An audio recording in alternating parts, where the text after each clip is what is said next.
Hello. Today I'm going to show you how to maintain your starter battery of your Mazda CX-5.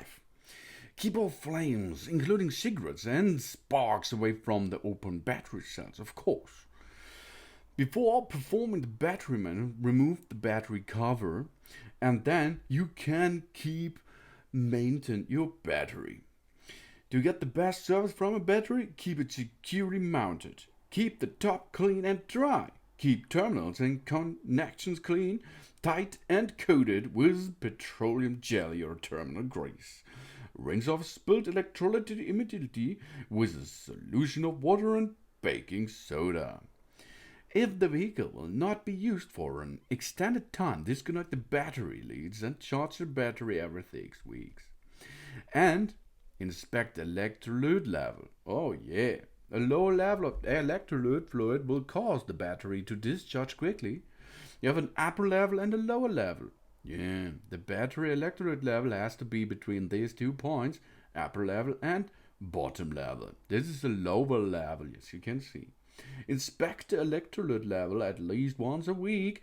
If it is low, remove the caps and add enough distilled water to bring the level between the upper and lower level. Here you can see, and there you can dip in a little bit distilled water, but do not overfill it. Examine the specific gravity of the electrolyte with an hydrometer, especially during cold weather. If it's low, recharge the battery. That's this, how you can inspect your electrolyte level and how to expect or how to maintain your battery at yourself in your Mazda CX-5. Look to the lower level. If you're between the lower level or under the lower level, top up with a little bit of distilled water.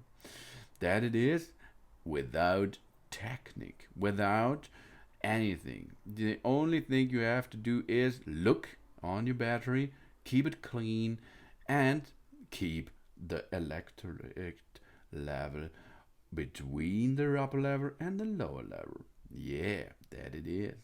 Thanks for watching. Please subscribe me and give me a positive feedback. And I hope to see you again on my channel soon.